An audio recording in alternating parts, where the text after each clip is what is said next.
여러분 안녕하십니까? 다산에듀 강사 권동성입니다. 우리가 이번에 배워볼 내용은 바로 전동기입니다. 여러분 집에 전동기 다 갖고 계시잖아요. 아니라고요? 그럴 리가 없는데. 전동기 다 갖고 계시잖아요. 그쵸? 주변에 뭐가 있어요? 전동기 이용된 거? 우리 전동기라고 하는 것은 어떻게 보면 자석을 이용한 것이라고 보시면 되잖아요. 우리 일상에 자석이 존재하지 않으면 전동기도 돌아갈 수 없습니다. 우리 주변에서 전동기 찾아보면은 선풍기, 에어컨, 세탁기, 건조기, 우리가 타고 다니는 대중교통, 자동차, 비행기 이런 것까지 다 전동기가 사용되는 것이라고 보시면 되겠습니다. 그래서 이번 이 3장 전동기 파트에서는 우리가 전동기에 대해서 어떤 것을 조금 특징을 좀 염두를 둬야 되고, 자, 그 다음에 각각의 특징, 그리고 토크라든지 회전 속도 아니면 회전 수 뭐 이런 것을 계산하는 그런 파트를 전동기 파트에서 배운다고 보시면 되겠습니다. 자, 바로 시작을 해볼까요? 우리 전동기 응용 기초를 먼저 알아보고자 해요. 자, 전동기 운전 역학의 기초에서는 직선 운동이 있고 회전 운동이 있습니다. 직선 운동은 무엇이냐면 말 그대로 직선상으로 이렇게 운동하는 것을 말하게 되고요. 자, 회전 운동이라고 하는 것은 우리가 이렇게 도는 거. 회전 운동이죠, 말 그대로. 자, 직선 운동을 하면은 시간에 따라서 거리가 변화하지만 회전 운동은 시간에 따라서 각도가 변화하게 됩니다. 자, 그래서 직선 운동에서의 힘은 회전 운동에서의 토크로 꼽을 수가 있고요. 직선 운동에서의 거리는 회전 운동에서의 각도라고 칭할 수 있습니다. 직선 운동에서의 속도도 마찬가지로 회전 운동에서는 각속도라고 불러요. 그것을 이제 오메가라고 쓰고 라디안 퍼 세컨즈입니다. 초당 몇 라디안을 이동했는지를 물어보는 거예요. 자, 가속도는 A라고 쓰며 각 가속도는 A 제로라고 표현합니다. 또는 알파 제로라고도 표현을 하고요. 자, 그다음에 질량 M 킬로그램이라고 한다면 관성 모멘트가 나오게 됩니다. 자, 우리 관성 모멘트에 대해서도 알아보고자 할 겁니다. 자, 우리 보시면은 자, 이렇게 좀 마우스 좀 내려볼게요. 전동기 운전 역학의 기초 처음에 나오는 게 바로 이 토크 기본식입니다. 토크 기본식인데, 자, 토크라고 하는 것은 T는 뭐라고 적혀 있어요? J, DT분의 D 오메가라고 적혀 있죠. 자, 근데 우리가 이 식을 꼭 기억을 해야 됩니다. 식. 뭐 이 식을 이용해서 어떤 것을 계산해라 이런 것이 아니라 식의 형태를 기억하라는 건데, 토크라고 하는 것은 J가 이제 관성 모멘트거든요. 그 밑에 아직 우리가 배우기 전이긴 하지만 관성 모멘트에다가 속도예요. 속도는 각속도인데 시간에 따른 각속도의 변화량을 관성 모멘트에 곱하게 되면 우리가 구하고자 하는 회전 운동에서의 힘이죠. 바로 토크를 구할 수가 있다라는 겁니다. 자, 그래서 우리 관성 모멘트 J 쪽을 보게 되면요. 관성 모멘트라고 하는 것은 우리가 앞으로 전동기 파트에서 자주 보게 될 것인데, 물체의 회전 운동에 대해 변화를 주었을 때 물체가 회전 상태를 계속해서 유지하려는 성질, 이것을 우리가 관성 모멘트다라고 보시면 되겠습니다. 관성 모멘트. 그래서 그 관성 모멘트는 G 곱하기 2분의 D의 제곱이라고 되어 있는데요. 자, 이게 어디서 나온 거냐면은 G R의 제곱에서 나온 겁니다. 자, 여기서 말하는 R이라고 하는 거는 반지름이고요. 자, 여기 대문자 D가 뜻하는 것은 지름을 뜻합니다. 지름. 회전 반경이 아니라 회전 직경을 의미하게 되는 것이죠. 그래서 여기는 회전 반지름, 여기는 회전 지름인데 반지름이 지름의 절반이므로 반지름을 지름으로 바꿔주면 2분의 D가 되는 것이죠. 자, 그래서 이것을 풀어보면은 4분의 GD의 제곱이 됩니다. 이거 꼭 기억해 주세요. 관성 모멘트는 4분의 GD의 제곱으로 구하게 된다. 자, 여기서 이 GD의 제곱이라고 하는 것은 우리가 이제부터 플라이 휠 효과라고 할 겁니다. 뭐라고요? 플라이 휠 효과. 플라이 휠 효과란 바퀴에 그냥 축적되는 회전 운동을 했을 때 이 회전하는 바퀴에 축적되는 에너지를 플라이 휠 효과라고 보시면 되겠고요. 팁박스에도 제가 적어놨는데 바퀴에 에너지가 계속해서 쌓이는 것을 의미한다고 보시면 됩니다. 자, 그래서 우리가 플라이 휠 효과를 물어보면은 GD의 제곱이라고 말해줘야 되고요. 만약에 관성 모멘트를 물어보게 되면은 4분의 GD의 제곱, 즉 J가 관성 모멘트가 되는 것이죠. 그때 단위는 관성 모멘트는 킬로그램 제곱미터입니다. 단위 중요합니다. 그러면 우리가 밑으로 내려와서 자, 운동 에너지 W를 한번 살펴보겠습니다. 자, 우리가 알고 있는 운동 에너지 공식 있죠? 잘 알고 있는 공식 어떤 거죠? 자, W라고 하는 것은 2분의 1 mv의 제곱입니다. 자, 그런데 이것은 직선 운동에서의 운동 에너지예요. 자, 여기는 이때 운동 에너지는 회전 운동에서의 운동 에너지입니다. 그래서 이러한 형태의 이러한 식이 완성이 되는 거예요. 자, 여기 보시면 W는 2분의 1 GV의 제곱이라고 되어 있는데 우리가 그림을 한번 그려보겠습니다. 자, 이렇게 원을 한번 그려볼게요. 자, 이 상태에서 자, 여기에 반지름을 R이라고 하겠습니다. 회전 반경이죠. 자, 그 다음에 특정 각도만큼 이동을 했어요. 세타만큼 이동을 했는데 이쪽 방향으로 이동을 한 겁니다. 맞습니까? 세타가 이쪽 방향으로 이동을 한 거고요. 자, 그때 우리가 이 호라고 하죠. 호는 뭐예요? 자, 이렇게 각도가 있을 때 여기 원주의 일부를 우리가 호라고 부르게 됩니다. 그쵸? 이 호를 문자로 L이라고 표현을 합니다. 근데 원의 회전 운동에서 L이라고 하는 것은 R 세타라고 쓸 수가 있습니다. 반경 곱하기 각도를 하게 되면은 라디안을 곱하게 되면은 호의 길이를 구할 수 있어요. 그런데 양변에다가 이제 DL, R, D 세타라고 이렇게 미분 기호를 한번 작성해 주겠습니다. 자, 그 다음에 또 양변을 이제 시간에 대해서 작성을 해보면은 자, 이렇게 됩니다. dt분의 dl은 r dt분의 d 세타가 되어요. 이 상태에서 우리가 이 부분을 다시 살펴보면은 이 부분이 뜻하는 건 뭐예요? 시간에 따른 각도의 변화량을 말하게 되죠. 우리가 이것을 무엇이라고 부르냐면은 오메가라고 쓰고 이제부터 각속도라고 부를 겁니다. 시간에 따른 각도의 변화량. 그래서 우리가 동기 각속도 또는 각속도라고 부를 거예요. 자, 그러면 우리가 이것을 쓰게 되면 어떻게 되나요? 이 dt분의 dl은 어떻게 쓸 수 있어요? V죠, V. V. 속도라고 하는 것은 V는 R 오메가라고 쓸 수 있습니다. 맞습니까? 자, 그래서 2분의 1 GV의 제곱으로 나타내게 되는데 여기서 G가 나타내는 것은 휠의 전체 질량입니다. 킬로그램. 여기서의 M 역할을 하는 것이죠. GV의 제곱인데 자, 이때 우리가 V라고 하는 것은 어떻게 구했죠? V라고 하는 것은 여기서 R 오메가라고 구했기 때문에 V 자리에다가 R 오메가를 대입하면 이렇게 됩니다. 맞습니까? 자, 이 상태에서 우리가 여기 위쪽에 관성 모멘트에서 구한 식을 살펴보면은 자, 여기는 GR의 제곱이 관성 모멘트였잖아요. 그렇죠? 그럼 GR의 제곱이 있네요. 그럼 이것을 무엇으로 바꿀 수 있어요? 관성 모멘트로 바꿔줄 수 있어요. 그러면은 2분의 1 J 오메가의 제곱이라고 쓸 수가 있고 이때 운동 에너지이기 때문에 단위는 줄이 됩니다. 줄. 자, 이때 오메가는 뭐라고요? 각속도라고요. 자, 그래서 이것을 식을 다시 이렇게 끌어오면은 자, 이렇게 바뀌게 됩니다. 2분의 1에 4분의 GD의 제곱이 되죠. 4분의 GD 제곱은 여기서 가져온 것이죠. 자, 이렇게 하고 나서 뒤쪽에 오메가 제곱이 한 번 더 붙게 됩니다. 그렇죠? 자, 그러면 이것을 풀어보면 어떻게 돼요? 8분의 GD의 제곱에 오메가 제곱이 됩니다. 자, 여기까지는 이제 쉽게 접근하실 수 있을 텐데 자, 이 뒤쪽을 보면은 자, 8분의 GD의 제곱은 60분의 2파이 N의 제곱이라고 되어 있어요. 자, 이게 갑자기 오메가 제곱이 이 60분의 2파이 N의 제곱이라고 바뀌었습니다. 이때 이 대문자 N은 이제 분당 회전수를 나타내게 되는데 우리가 이때 이 각속도와 분당 회전수의 관계를 한번 봐봐야 돼요. 각속도라고 하는 것은 단위 시간 동안 각도의 변화인데요. 자, 우리 분당 회전수 N이라고 하는 거는 RPM이죠. 자, 이거는 무슨 뜻입니까? 1분당 회전수입니다. 회전수.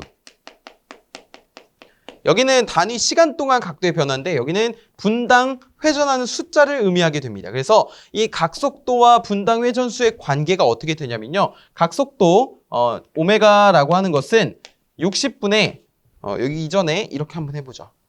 2파이 n이라고 쓰는데 자, 2파이 n일 때 이 소문자 n 있죠. 이거는 RPS 단위입니다. 즉 초당 회전수예요. 초당 회전수. 그런데 이것을 분당으로 바꿔주려면 초를 60으로 나누어 주어야 되겠죠. 분당 회전수를 60으로. 자, 그러면 60분의 2파이 n이 됩니다. 자, 이때 요 대문자 n이 뜻하는 건 무엇이라고요? RPM이라고요. 우리 자동차 계기판 보시면은 오른쪽에는 속도 또는 왼쪽에 속도가 나와 있고 그 다음에 한쪽에는 RPM이 나와 있게 됩니다. 그렇죠? 자, 그때 나오는 것이 전부 다 RPM이에요. RPM.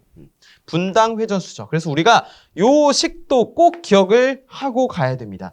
각속도라고 하는 것은 2파이 n 또는 60분의 2파이 대문자 n으로 정리를 할 수가 있다. 자, 그래서 우리가 60분의 2파이 n 이렇게 넣을 수가 있는데 자, 그러면 이것을 곱하면 어떻게 되냐라고 했을 때는 이것을 곱했을 때 730분의 1이라는 정수로 나온다라는 거예요. 대략적으로. 자, 그 다음에 GD의 제곱에 n제곱이라고 되어 있습니다. 자, 여기서 문제죠. 이 식을 이용해서 계산하는 문제가 종종 출제가 되는데요. 자, 회전자의 회전 속도를 만약에 N2라는 RPM에서 N1이라는 RPM으로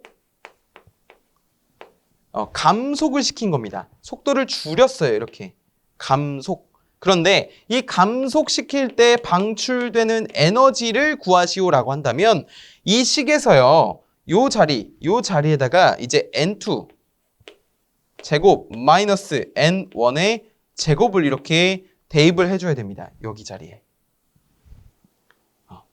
그래서 우리가 이렇게 해야 회전자가 감속을 했을 때 방출되는 에너지를 구할 수 있는 거예요.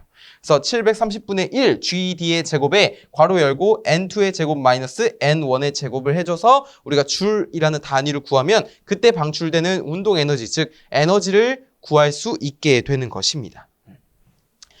어렵지 않죠? 우리가 이 식을 유도하는 게 사실 이 식을 처음 보게 되면 굉장히 복잡하게 느껴질 수 있는데 지금 보시는 바와 같이 이런 과정, 이런 각속도는 이러한 관계를 가지고 있다. 분당 회전수와. 자, 그 다음에 이러한 것을 통해서 에너지를 방출하는 것을 얻어낸다면 우리가 쉽게 나중에 접근을 하실 수가 있을 것입니다. 자, 그 다음에 우리 속도 토크 특성을 한번 살펴보겠습니다. 속도 토크 특성 잠깐 지우고 볼게요. 자, 보시면요. 여기는 이제 전동기, 특히 유도 전동기의 속도 토크 특성입니다. 자, 여기 보시면 안정이라고 써 있고 여기는 불안정이라고 써 있습니다. 보이십니까? 이 상태에서 우리가 알아낼 수 있는 것은 두 그래프가 어떤 차이를 가지고 있는지 봐야 된다는 거예요. 자, 첫 번째 위의 그래프를 보시면 이 C라는 점을 이제 운전점이라고 부르거든요. 이 C점으로부터 해서 이 속도가 더 커졌을 때 TL은 이제 부하의 토크고요. TM은 이제 전동기의 토크입니다. 전동기. 자, 이쪽에는 시점을 우측으로 봤을 때 위쪽에 있는 게 전동기의 토크 TM이고요. 아래쪽에 위치한 게 부하 토크 TL입니다. 근데 보시는 바와 같이 부하 토크가 속도가 더 빠를 때 더 커야지만 안정이라고 되어 있고요. 자, 부하 토크가 더 만약에 작게 되면은 불안정이라고 적혀 있습니다. 이 말은 무엇이냐면 우리 전동기가 기동할 때를 생각해 보시면요. 우리 자동차 시동 걸 때나 아니면 선풍기나 뭐 경운기 시동 걸 때나 이런 데 보면은 처음에 어때요? 웅 합니다. 그렇죠. 웅 하면서 이 소리를 내는 게 뭘까요? 그만큼 처음에 많은 힘을 필요로 한다는 겁니다. 전동기는. 그래서 기동전류라고 하죠. 기동전류가 뭉 떴다가 안정 상태로 가는 데까지 시간이 걸리게 됩니다. 즉 처음에 기동할 때 굉장히 안정적으로 기동을 해줘야 되는데 보시는 바와 같이 이것은 지금 이제 변화량을 나타내는 것이고요. 우리 전동기는 기동할 때는 전동기 토크가 커야 됩니다. 부하 토크보다. 기동할 때는 왜냐하면 제가 방금 말씀드렸듯이 속도가 이제 많은 힘을 필요로 한다 했잖아요. 회전수가. 근데 이제 처음에 전동기 토크가 커야지만 확 올라갈 거 아니에요. 힘이 팍 올라갈 거 아니에요. 그래서 기동할 때는 전동기 토크가 부하 토크보다 커야 되고 나중에 이제 안정적인 상태가 되었을 때 운전 시에는 부하 토크가 전동기 토크보다 더 커야 됩니다. 자, 이것을 다르게 어떻게 표현할 수 있냐면 안정적인 상태가 되려면요. 전동기 토크의 변화량보다 부하 토크의 변화량이 더 커야 됩니다. 즉 무슨 말이냐면은 이 시점이 이제 안정적인 운전점이라고 말씀을 드렸는데 자, 이 점을 기준으로 부하 토크가 더 빨리 증가를 해야지. 그러니까 무슨 말이냐면은 만약에 부하 토크 변화량보다 전동기 토크 변화량이 더 크잖아요. 그러면은 이 부하 토크가 변화한 만큼 전동기 토크는 그렇게 많이 변화하지 않기 때문에 전동기가 좀 안정적으로 됩니다. 다만 만약에 불안정이면은 시점으로부터 우측으로 갔을 때 속도가 더 빨라졌을 때 만약에 부하 토크 변화량이 전동기 토크 변화량보다 작잖아요. 그러면 부하 토크가 이만큼 변화하면 전동기 토크는 이만큼 변화해요.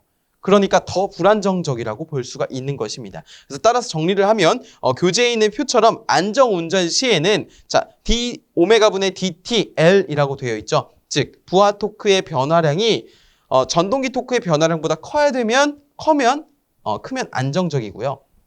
반대로 이제 작으면 불안정이다라고 표현을 할 수가 있는 것입니다. 그래서 우리가 그 그래프도 중요를 하지만 이 오른쪽에 있는 표 굉장히 중요하니까 그 표에 있는 수식을 꼭 암기를 하셨으면 좋겠습니다. 자, 한번 위에 있는 줄글도 한번 읽어보시면 좋고요.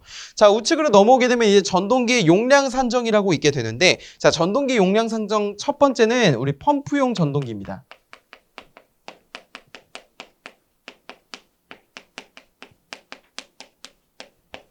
펌프용 전동기는 어디서 많이 봤냐면 우리 전력공학에서 수차 배울 때, 수력발전 배울 때 한번 보셨습니다. 자, 양수발전에서 사용하는 양수 펌프용 전동기인데요. 자, 이렇게 물을 끌어올리는 것을 펌프용 전동기라고 말하게 되죠. 자, 그 펌프용 전동기의 출력, P라고 하는 것을 어떻게 산정을 하게 되냐면, 자, 첫 번째는 우리가 P는 6.12의 이타 분의 kQh로 쓸 수가 있습니다. 기본 단위는요, 킬로와트가 돼요. 자, 이렇게 되는 이유는 무엇이냐면 우리가 이타와 출력의 이 위치를 바꿔보면요. 자, 전동기라고 하는 것은 효율이 입력분의 출력이라고 하면은 입력은 뭐예요? 전기 에너지고 출력은 뭡니까? 물에 관한, 유량에 관한 에너지로 나와야 됩니다. 그렇기 때문에 자, 이타가 일로 가고 출력이 일로 오면 입력분의 출력으로 나타내기 때문에 이렇게 효율이 분모에 위치하는 것을 알 수가 있고요. 앞으로 전동기는 효율이 다 분모에 위치한다고 보시면 됩니다. 반대로 이제 발전기는 위쪽에 위치하게 되겠죠. 자, 다시 본론으로 넘어와서 P는 6.12 이타분의 kQh인데, 자, 여기서 이 K가 의미하는 것은 이제 여유 계수고요. 전동기의 여유 계수, 소요 동력의 여유 계수입니다. 자, 그다음에 Q가 의미하는 것은 유량입니다. 유량, 사용 유량. 근데 유량의 단위가 중요한데요. 세제곱미터 per 미닛입니다. 자, 그다음에 H라고 하는 것은 유효 양정이에요. 문제에서 뭐 별도로 총 양정이라고 해서 손실 양정이 나와 있지 않다면 유효 양정이랑 총 양정이랑 동일하게 보셔도 되는데, 만약에 총 양정이 주어져 있고 손실도 같이 주어져 있다면 총 양정에서 손실을 뺀 나머지가 유효 양정이고 그 H가 여기에 사용이 된다라고 보시면 되겠습니다. 자, 그다음에 교재 보시면 두 번째 식으로 P는 6.12 이것이 아니라 이렇게 바뀌어 있는 경우가 있어요. 이타분의 9.8 kQh라고 되어 있을 것입니다. kW, 즉 킬로와트라고 되어 있고요. 이때 효율이죠. 이타는 효율이고. 자, 위의 식과 아래의 식이 다른 점이 무엇인가요? 물론 생김새가 다른데 어디가 다르냐면은 바로 이 유량의 단위가 다르다는 특징을 갖고 있습니다. 그래서 자, 여기는 Q라고 하는 것이 똑같이 유량은 유량인데 이제 단위가요. 세제곱미터 퍼 세컨즈가 됩니다. 즉 초당 유량이에요. 여기는 분당 유량입니다. 그러면은 왜 식이 다르게 느껴지는 것일까요? 왜 그렇게 보이는 걸까요? 바로 우리가 이 분당을 초당, 그러니까 분모는 여기는 분이고 여기는 초잖아요. 이 둘 사이의 관계가 뭐냐면 9.8이라는 숫자를 60으로 나눠주게 되면은 6.12분의 1이 나옵니다. 즉 9.8, 60 이렇게 하잖아요. 6.12분의 1이 되는 거예요. 자, 그래서 우리가 여기는 뭐예요? 여기 있는 형태는 여기 지금 분당 양수량이고요. 자, 그 다음에 이쪽에 만약에 9.8만 있으면 60을 안 나누는 거니까 여기는 이제 초당 유량이 되는 겁니다. 그래서 앞으로 전동기의 용량을 구할 때, 출력을 구할 때 이런 유량, 특히 펌프용 전동기에서 유량의 단위는 굉장히 중요합니다. 분당이면은 이렇게, 초당이면 이렇게 구해 주셔야 돼요. 이 차이점을 명확하게 아셔야 됩니다. 자, 그 다음에 두 번째 보시면은 이제 권상기용 전동기라고 되어 있습니다.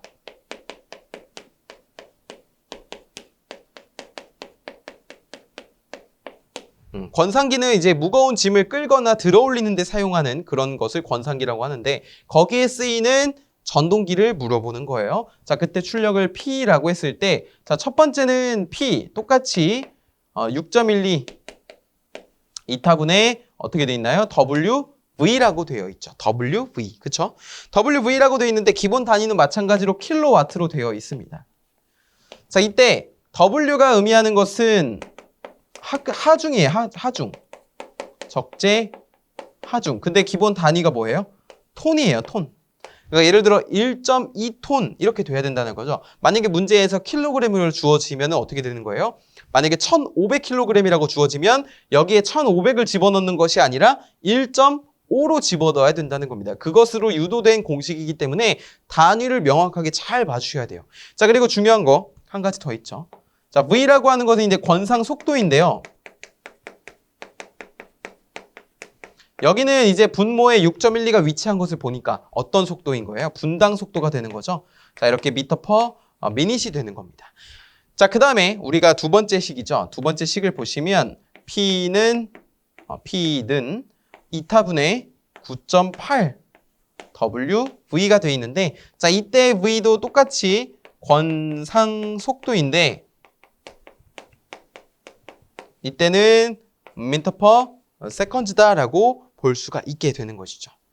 그 다음에 이타는 다 권상기의 효율이 되는 겁니다. 어렵진 않죠. 그렇죠? 우리가 한 틀만 알면은 계속해서 정리를 해나갈 수가 있습니다. 자, 그리고 그 뒤에 보시면 엘리베이터용 전동기가 있게 되는데요. 자, 여기다 한번 적어보죠.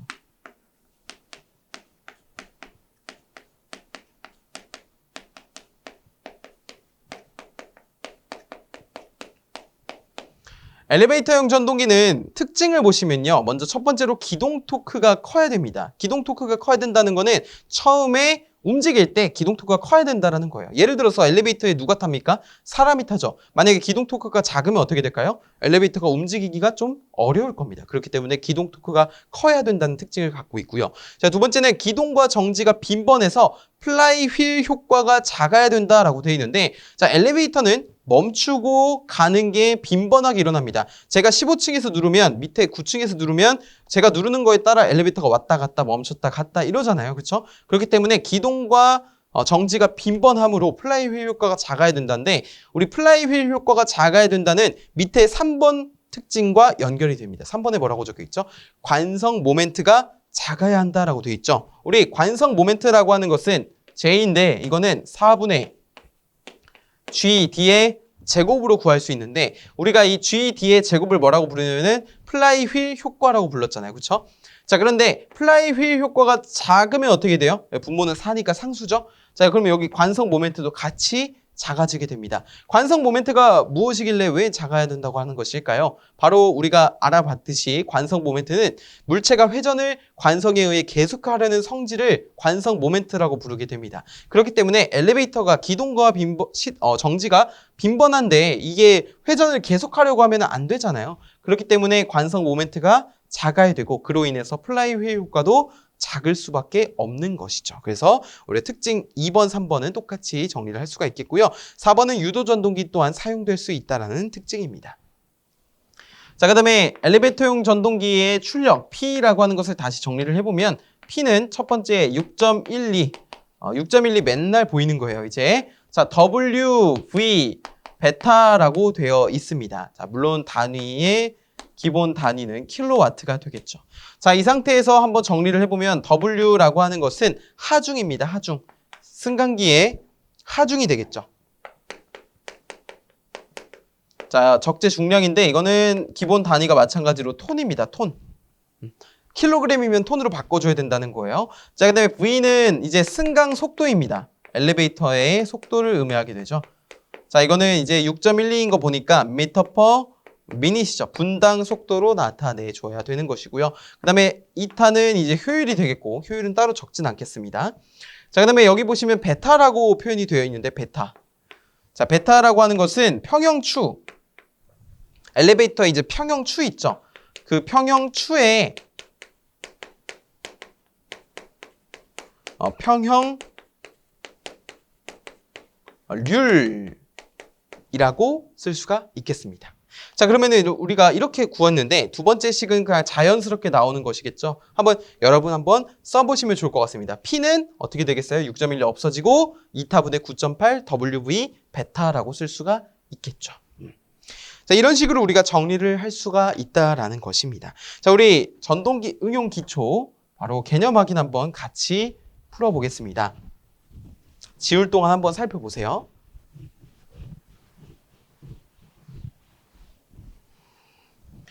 자, 물체가 회전 상태를 계속 유지하려는 성질을 관성 모멘트라고 하며 J는 4분의 GD의 제곱으로 나타냅니까? 관성 모멘트는 4분의 GD의 제곱 맞죠? 자, 그다음에 전동기가 안정적이려면 운전 시 부하 토크가 전동기의 토크보다 작아야 됩니까? 운전 시 기동 시에는 전동기의 토크가 부하 토크보다 커야 되고요. 운전 시에는 부하 토크가 전동기 토크보다 커야 됩니다. 그렇기 때문에 부하 토크가 전동기 토크보다 커야 되겠죠. X. 자, 엘리베이터용 전동기는 플라이 휠 효과가 작아야 된다. 관성 모멘트가 작으므로 플라이 휠 효과도 작아야 된다고 했습니다. O라고 표현하면 되겠죠. 자, 양수량 10 세제곱미터 퍼 미닛이고 총 양정이 10m인 양수 펌프용 전동기의 용량은 몇 킬로와트인가? 단 펌프의 효율은 80%이고 설계 여유 계수는 1.1로 계산한다라고 되어 있습니다. 여기는 총 양정으로 주어져 있는데요.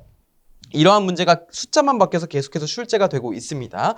자, 그런데 손실은 따로 나와 있지 않기 때문에 총 양정을 그대로 유효 양정으로 대입을 해줄 수가 있겠죠. 그리고 가만히 보시면 양수량이 분당 양수량이므로 우리는 어떠한 식을 사용하면 됩니까? 6.12 2타분의 KQH라는 식을 쓸 수가 있게 되는 것입니다. 자, 그래서 6.12 곱하기 효율은 80%라고 했으므로 펌프에 자 0.8이 되겠고요. 자, 그 다음에 K는 여유 계수 1.1 곱하기 Q는 10. 그다음에 양정 10 이렇게 계산을 하게 되면은 그 값은 22.47kW가 나오게 됩니다. 따라서 정답은 22.47kW가 되는 거예요. 자, 좋습니다. 정말 잘하고 계세요. 우리 전동기의 스타트를 지금 저와 함께 같이 끄는 겁니다. 재밌지 않으세요? 저만 재밌으면 안 되는데 같이 재밌어야 되죠. 자, 우리 전동기의 종류와 용도를 본격적으로 배워볼 텐데, 자, 이 부분에서는 전동기의 종류가 무엇이고, 전동기 종류를 조금 매칭을 시키는 느낌으로 접근을 하시면 좋습니다. 자, 그래서 그렇다고 해서 이 산업 현장에서 이용해 나와 있는 이 분류별 전동기 종류를 다 외우라는 것이 아니라, 내가 생각하기에 그 광산 및 제철에는 어떠한 전동기가 보통 사용이 됐었는데, 그것을 한번 맞춰보는 시간을 가져보는 겁니다. 자, 광산 및 제철은 운반차 필요하겠죠. 광물 움직여야 되니까. 송풍기, 통풍할 수 있는 송풍기와 권산기, 짐을 끌어야 되니까 권산기, 펌프, 압연기, 기중기, 절단기 등 여러 가지가 필요하게 되고요. 마찬가지로 기계공업이라든지 화학, 유전, 기름이죠. 자, 시멘트, 목재, 농업, 가스, 수도 이런 곳에는 이러한 전동기가 보통 사용이 되더라. 가만히 보시면 겹치는 것도 많이 있습니다. 기중기라든지 송풍기, 펌프, 운반기, 송풍기 뭐 이런 것으로 계속해서 겹쳐요. 그렇기 때문에 어느 한 부분에만 사용되는 것이 아니라 여러 용도로도 사용이 되더라. 왜냐면 이제 목적이 겹칠 수가 있으니까요. 자, 두 번째 보시면 우리 일상생활과 그리고 공장 및 건축물에서의 이용, 운수교통의 이용, 기타 이용까지 결국에 이제 응용에 따른 분류를 이렇게 해놓은 것을 볼 수가 있습니다. 우리 일상 속에서도 재봉틀, 세탁기, 선풍기 아까 전에 제가 말씀드린 것처럼 여러 전동기가 다 사용이 되고 있었죠. 믹서기, 조리용기기, 냉장고, 에어컨 여기까지 다 사용이 됐었습니다. 공장 및 건축물에서도 마찬가지로 뭐 컨베이어 벨트라든지 엘리베이터, 운반차 이런 것들에도 전동기가 사용이 되고요. 자, 운수교통이라고 해서 전기차, 전동차, 케이블카, 자동차, 선박, 항공기 등 사용이 됩니다. 기타에는 이제 어떠한 인쇄기계라든지 아니면 통신기 운전용, 식품공업, 어업이라든지 이런 것에도 전동기가 쓰인다. 이 말은 결국 뭐예요? 전동기가 안 쓰이는 데를 찾아보기가 힘들다. 그러니까 이제 가끔가다 이런 말 하거든요. 우리나라가 아니죠. 지구에 자석이 없었으면 어떻게 되었을까? 약간 이런 좀 가정을 해서 여러 영상들이 나온 것도 있는데, 자, 거기 보시면 자석이 없었다면 사실 우리가 이런 뭐라고 할까요? 이런 보장받지 못하는 이런 것을 전부 다 사용을 못했겠죠. 자석이 없었으면, 그렇죠? 그렇기 때문에 우리가 응용에 따른 분류를 통해서 전동기가 그만큼 많이 사용이 되는 것이구나라는 것을 알 수가 있습니다. 자, 속도에 따른 분류를 한번 살펴보겠습니다. 속도에 따른 분류는 크게 정속도와 변속도로 나뉘게 돼요. 우리가 단어에서 딱 느껴지시듯이 자, 정속도는 속도가 항상 토크가 변화하더라도 일정한 것을 말하고요.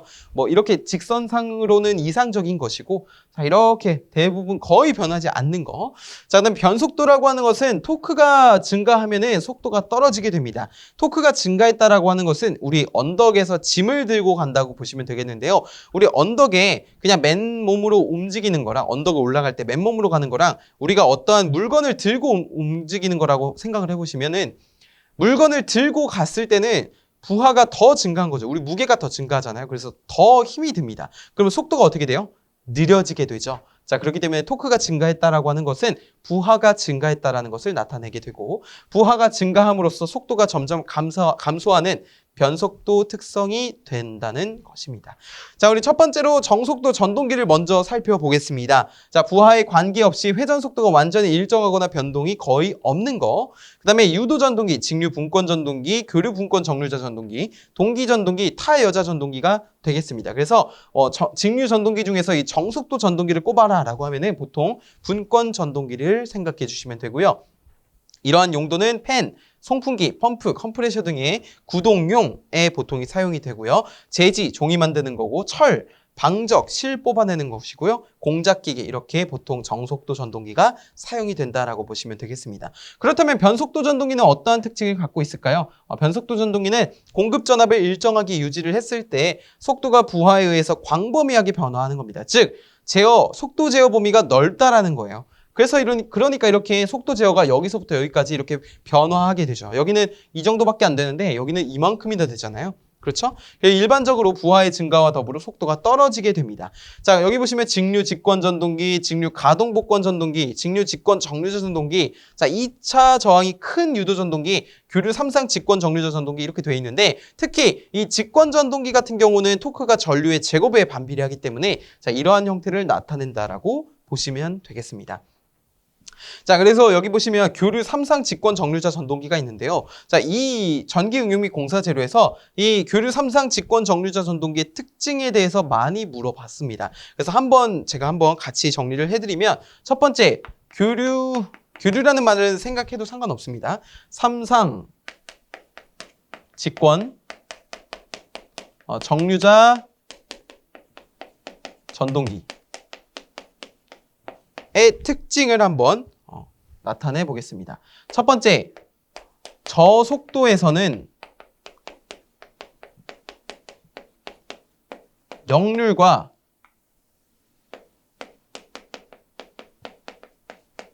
효율이 낮아요. 저속도에서는. 그럼 언제 역률과 효율이 이렇게 증가하냐? 바로 이 동기 속도에서 최대입니다. 최대.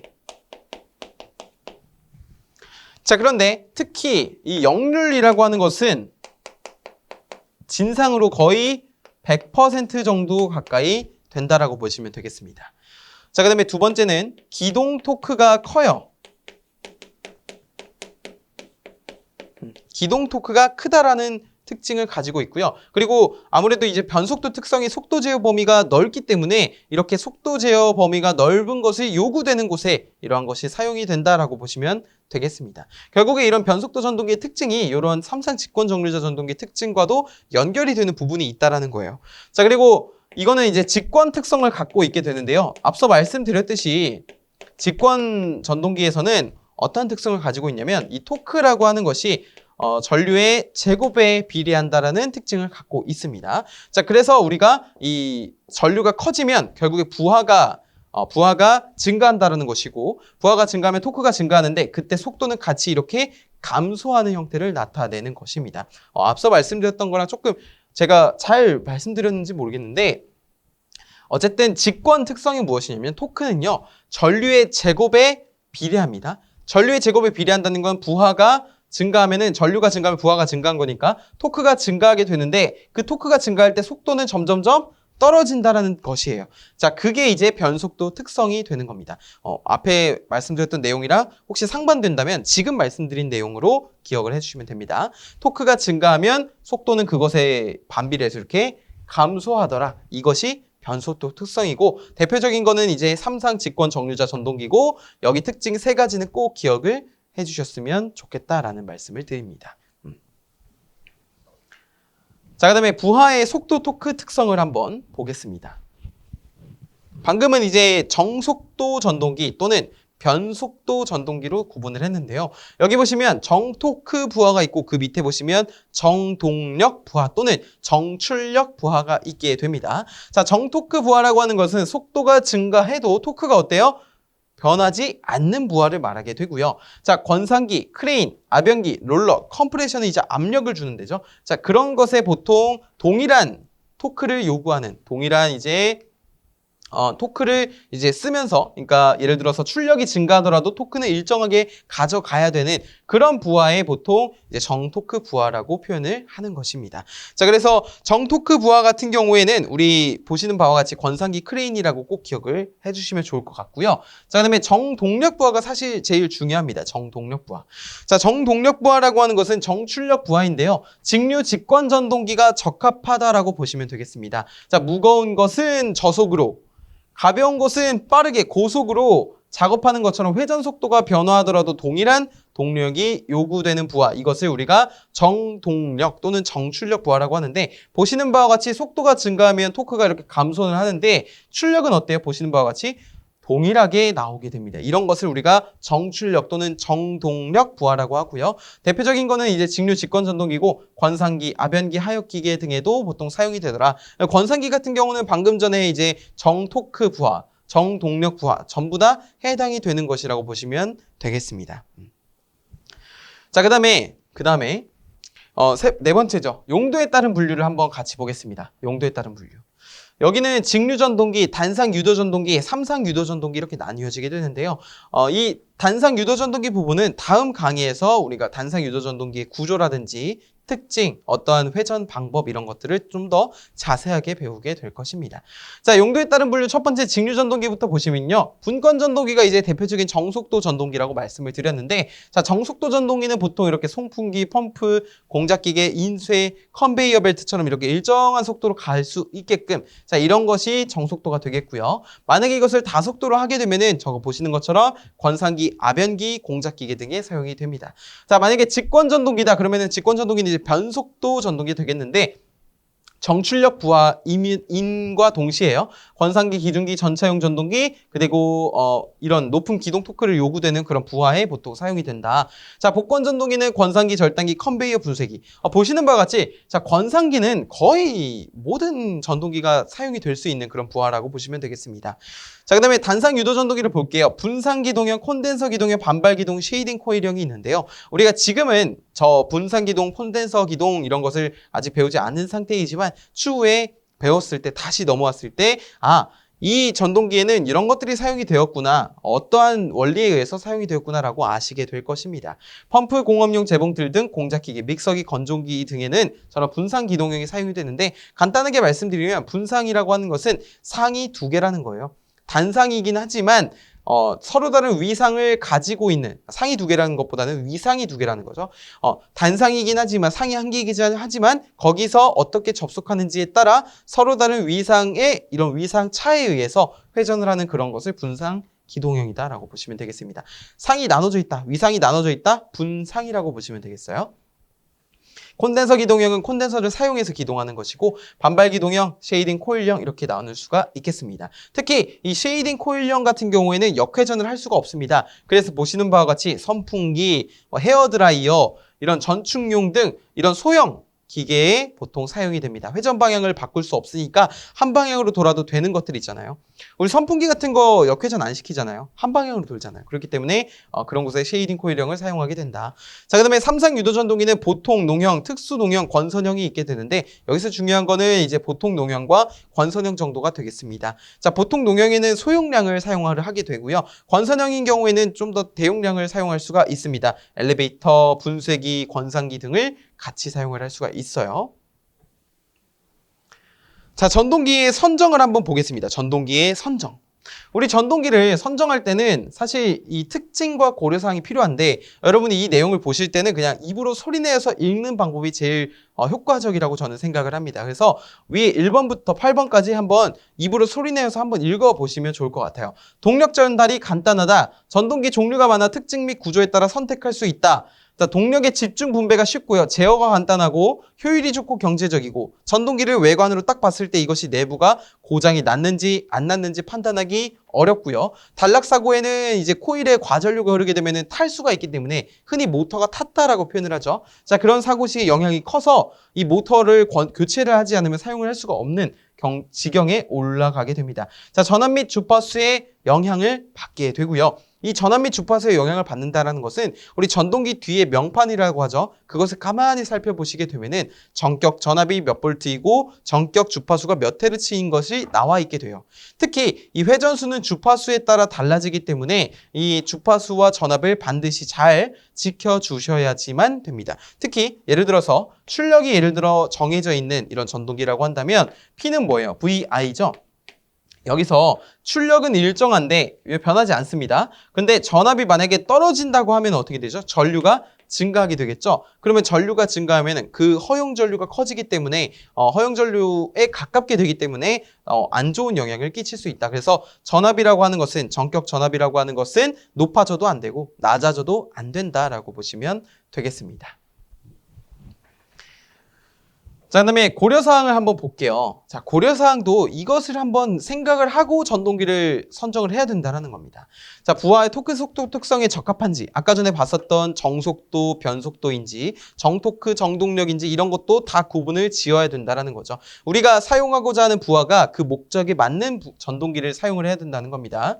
자, 용도에 알맞은 기계조 형식의 것, 방금 말씀드린 것이고요. 운전 형식, 냉각 방식, 사용 장소, 상황에 알맞은 것을 사용을 해야 되고, 고장이 당연히 적어야 되겠죠. 고장이 적어야 유지보수가 용이하니까요. 운전비가 저렴을 해야 되겠고요. 자, 표준 출력으로 선정을 해줘야 되겠습니다. 자, 근데 여기가 중요한데요. 교류 전동기가 직류 전동기보다 좋은 점입니다. 이게 문제로도 여러 번 출제가 된 적이 있는데 우리 교류는 우리 일상 속에서 쉽게 얻을 수가 있죠. 특히 이제 벽에 꽂혀 있는 월 소켓이죠. 거기에다가 플러그를 꽂게 되면 어떻게 됩니까? 거기서부터 교류를 공급받게 됩니다. 자, 그런 것처럼 손쉽게 전원을 얻을 수가 있고요. 구조가 간단하고 튼튼하게 되고요. 가격이 저렴하고 취급이 편합니다. 물론 직류 전동기에 비해서 그렇다는 거죠. 직류 전동기는 직류로 동작을 하는 것이기 때문에 별도의 전력 변환 장치라든지 자, 그것으로 인해서 안에 구조도 복잡해지고 변환 장치도 비쌀 뿐더러 그렇죠. 그렇기 때문에 구조도 복잡하고 가격도 비싸지게 되잖아요. 그래서 직류 전동기가 교류 전동기보다 안 좋은 점이 이러한 교류 전동기가 직류 전동기보다 좋은 점과 이렇게 매칭이 되는 것이라고 생각을 해주시면 되겠습니다. 전동기의 입출력입니다. 전동기의 입출력을 보시면요. 자, 우리 저 식은 회로 이론에서도 많이들 보셨을 것입니다. 자, 단상 교류 전동기인 경우에는 P1이라고 하는 거는 VI 코사인 세타로 우리가 입력을 구하게 되죠. 유효 전력을. 자, V는 전압, I는 전류, 그리고 코사인 세타는 역률이 됩니다. 이렇게 했을 때 P1 하나의 입력을 구할 수 있다는 거죠. 삼상인 경우에는 보통 루트 3VI 코사인 세타로 유효 전력을 구하게 됩니다. 그 다음에 출력 P와 토크 T인데요. 자, 이거는 굉장히 중요합니다. 이거는 전기 기기에서도 이미 배우신 분이 계실 수도 있지만 우리가 이것은 꼭 가져가야 되는 식이에요. 우리 변형이 되는 그런 응용 분야가 많기 때문에. 자, 출력이라고 하는 것은 각속도 곱하기 토크로 구하게 됩니다. P는 오메가 T도 굉장히 많이 보이게 될 겁니다. 자, 그때 오메가라고 하는 것은 우리 강의 초반에 2파이 N이라고 말씀을 드렸어요. 이때 N은 뭐예요? 초당 회전수가 되는 것이죠. 자, 2파이 N, T 이렇게 되어 있는데 그러면 T에 대해서 정리를 하면은 2파이 N분의 P라고 쓸 수가 있습니다. 그것이 되었을 때 뉴턴 미터로 정리가 되고요. 토크의 기본 단위는 뉴턴 미터니까. 자, 이때 2파이 N일 때 이 N이 초당 회전수이기 때문에 이것을 분당 회전수로 바꿔줄 거예요. 근데 보시면 2파이 N분의 P라고 썼습니다. 그렇죠? 이때 저 초당 회전수를 분당으로 바꾸려면은 60분의 2파이 N이 돼요. 이거의 P가 됩니다. 그래서 여기 상수값, 이 N을 제외하고 요 나머지 상수값 있죠. 자, 이것을 계산하면은 무엇이 나온다는 거예요? 9.55가 나온다는 거예요. 9.55. 이것분의 1이죠, 사실. 그쵸? 이렇게 하게 되면은 9.55가 나옵니다. 자, 그랬을 때 우리가 이 뒤에 보시면 0.975라고 있습니다. 자, 이게 어떻게 바뀐 거냐면은 이 단위가 바뀌었어요. 자, 하나는 뉴턴미터고 하나는 킬로그램 미터입니다. 그렇죠? 그렇기 때문에 이러한 과정을 어떻게 나왔는지 생각을 해보면 우리 체중계에 우리가 체중을 재기 위해 올라가게 되면은 몇 킬로그램 나오잖아요. 사실 그게 킬로그램 폴스입니다. 킬로그램 폴스인데 1킬로그램 폴스는 뉴턴으로 하면 9.8 뉴턴이 됩니다. 그래서 우리가 9.8로 나눠주게 된 거죠. 9.55를 9.8로 나눠주게 되면 대략적으로 0.975라는 값이 나오게 됩니다. 간혹가다 이런 분 계세요. 9.55를 9.8로 나누는데 이게 안 나와요. 라고 하시는 분들 계십니다. 근데 이게 근사값이지 꼭 이렇게 그냥 정확하게 하실 필요는 없고 9.5, 0.975 이것만 따로 기억을 해주시고 9.55일 때는 뉴턴미터, 0.975일 때는 킬로그램 미터로 꼭 기억을 해주셨으면 좋겠습니다. 자, 세 번째는 이제 효율인데요. 우리 전동기의 효율이라고 하는 것은 제가 입력분의 출력 이렇게 말씀을 드렸지만 사실 이제 그것은 실측 효율이라고 해서 입력분의 출력이 되는 것이고요. 귀약 효율이라고 한다면 귀약 효율이라고 하는 것은 입력분의 입력 마이너스 손실이 돼야 됩니다. 이것이 전동기의 귀약 효율이에요. 이제 반대로 이제 다른 발전기라든지 그런 귀약 효율은 뭐였죠? 출력 플러스 손실분의 출력이었죠. 근데 전동기의 귀약 효율은 입력분의 입력 마이너스 손실이 된다라고 보시면 되겠고, 자, 속도 변동률 엡실론이라고 하는 것은 자, 엡실론은 n분의 n0 마이너스 n이라고 되어 있습니다. 자, 곱하기 100%, 즉 무보하 속도에서 전격 속도를 뺀 것을 다시 전격 속도에 대해서 나타내어 주면은 그것이 속도가 얼만큼이 변했는지 속도 변동률을 체크를 할 수 있다라는 것입니다. 자, 그 다음에 우리 팁박스에 보시면 단상 유도 전동기의 속도 변동률은 삼상 유도 전동기에 비해 크다라고 되어 있는데 사실 이제 단상 유도 전동기의 속도 변동률은 대단히 크다라고 보시면 되겠습니다. 그래서 사실상 매우 큰 속도 변동률을 가지고 있는 것이 단상 유도 전동기다라고 얻고 가시면 될 것 같습니다. 자, 그 다음에 볼 것은 이제 전동기의 전격입니다. 전동기의 전격. 이 전동기 전격의 이름에다가 제가 노란색을 왜 색칠을 해놓았냐면요.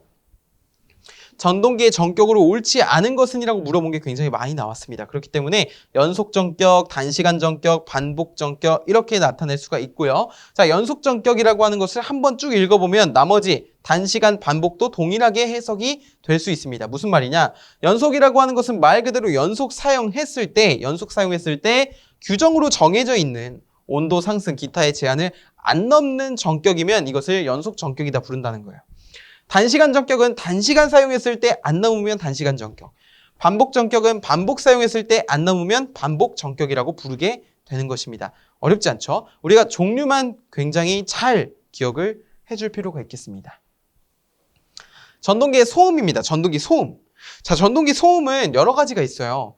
전기적인 소음도 있고요. 이걸 이제 전자기적 소음이라고 하게 되는데 그것도 있고 기계적 소음도 있고 통풍 소음도 있게 됩니다. 먼저 전기적 소음 또는 전자기적 소음이라고 하는 것은 바로 이 자기장의 변화에 의한 소음이죠. 즉 고주파 또는 기본파에 의한 자속의 진동, 맥동으로 인한 진동 그것과 그리고 전자력의 편심에 의한 소음으로 발생하는 것이 즉 자기장에 의한 진동이기 때문에 그 진동에 의한 소음이기 때문에 전자기적 소음이라고 표현을 하는 것이고요. 자, 두 번째는 기계적인 소음이 있습니다. 우리 엔지니어들은요. 이런 길다란 관을 가지고 전동기에다 이렇게 합니다. 그러면 이렇게 우리가 예를 들어 의사들이 청진기로 이렇게 심장박동을 듣듯이 자, 이렇게 들으면은 그 전동기 내부에 있는 소음을 들을 수가 있어요. 잘. 그렇기 때문에 이렇게 했는데 뭔가 그르륵 그르륵 이런 소리가 난다. 그러면 전동기 내부에 무슨 문제가 생긴 것이겠죠. 대표적인 거는 이제 베어링의 회전으로 인한 소음인데 이럴 경우에는 베어링을 교체해줘야 됩니다. 자, 기계적인 불평형이라든지 연결 그리고 설치의 불안전으로 인해서 발생하는 것이고요. 말 그대로 물리적인 접속에 의해 발생하는 마찰에 의한 소음이라고 보시면 되겠습니다. 통풍 소음이라고 하는 것은 회전자의 회전과 냉각팬이 돌아가는 소리, 에어덕트, 이런 통풍 덕트 등의 소음이 바로 통풍 소음이 되겠습니다. 그래서 전동기의 소음 세 가지를 쓰시오 하면은 전기적, 기계적, 통풍 또는 전자기적, 기계적, 통풍 세 가지를 써야 되고요. 만약에 기계적 소음의 종류를 써라고 한다면 이런 베어링의 회전이라든지 기계적 연결 불량 이런 것을 꼽을 수가 있겠죠. 자, 그다음에 전동기 진동은 그럼 도대체 왜 생기는 것일까요? 왜 이렇게 했을 때 소리가 나는 것일까요? 바로 회전자의 동적 및 정적 불평형입니다. 우리 동적이다, 정적이다 라는 말을 들어보셨을 거예요. 자, 정적이랑 동적 이런 불평형이 발생했을 때 그리고 조립시 이상인데 조립시 이상이라고 하는 것은 접속이 불량하다라는 거죠. 즉 말 그대로 상대 기기와 어떻게 연결을 했을 때 불량이 발생하면은 어떠한 기계적 원인에 의해 진동이 발생할 수 있다. 그리고 임계 속도 한계의 속도 있죠. 그때의 속도로 가게 되면 불안정할 수가 있잖아요. 그때 진동이 발생할 수 있고요. 베어링의 불균형 또는 불평형이 발생하면 또는 불량이 발생하면 이런 진동이 발생할 수 있다. 자, 전자기적 원인에는 세 가지가 있습니다. 그래서 전자기적 원인 세 가지를 말하시오라고 하면은 이 세 가지를 꼭 적어 주셔야 돼요. 극자속의 불균형이라고 해서요. 자속이 균형적이지 않고 불균형이 발생하면은 거기서 진동이 발생할 수 있고 회전자 바가 소손되면 마찬가지로 발생할 수 있고요. 회전 시 에어깁이라고 하죠. 공극의 변동입니다. 공극의 변동으로 인해서 자속의 변화가 생기면 진동이 같이 발생할 수 있다라는 말씀을 드릴 수 있을 것 같습니다. 자, 그럼 6번째와 7번째를 한번 같이 보겠습니다. 전동기에는 크게 6가지의 형식이 나와 있게 되는데요. 방수형이라고 하는 것은 워터프루프입니다. 워터프루프. 그러니까 보시면은 물이 침입할 수 없는 구조를 말하게 돼요.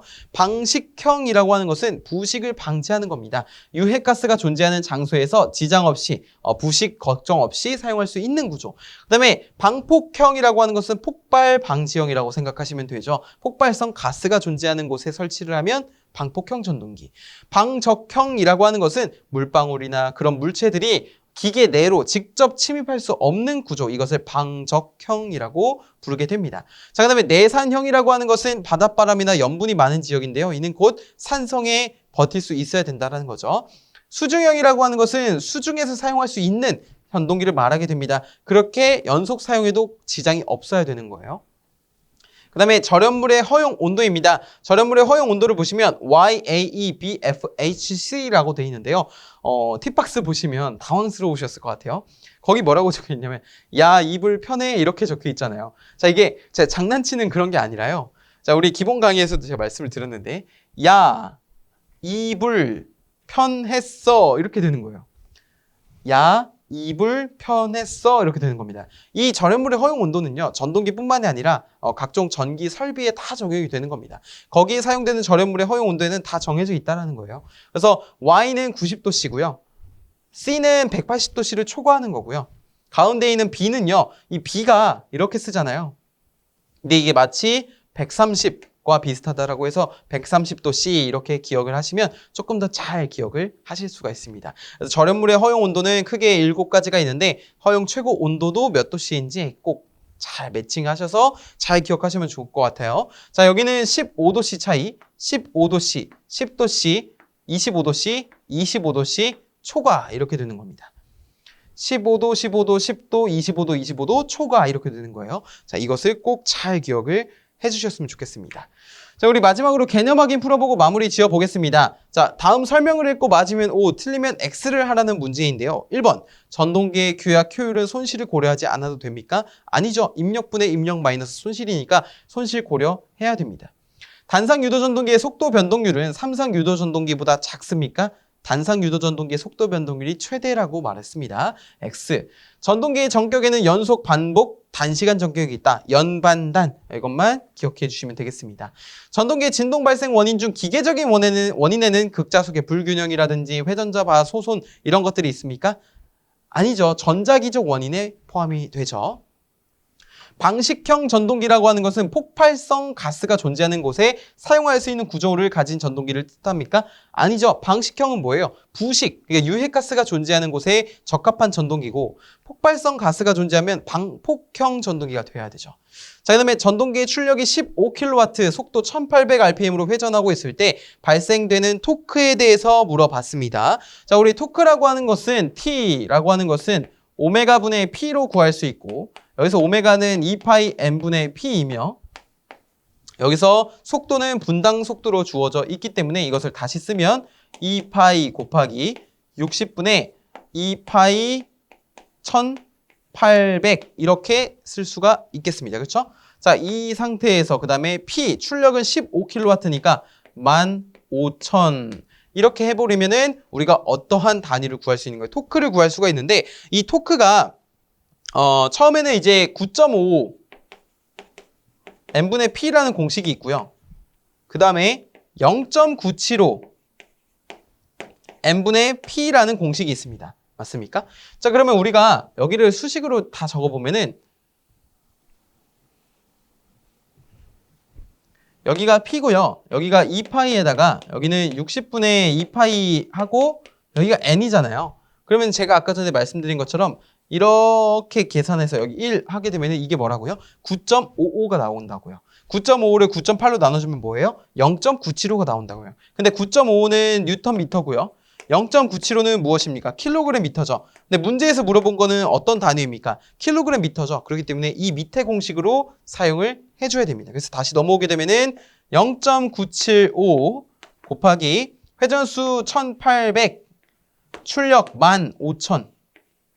자, 이것을 계산하게 되면은 그 값은 얼마가 나오게 되냐면요. 8.125가 나오게 됩니다. 8.125kg/m.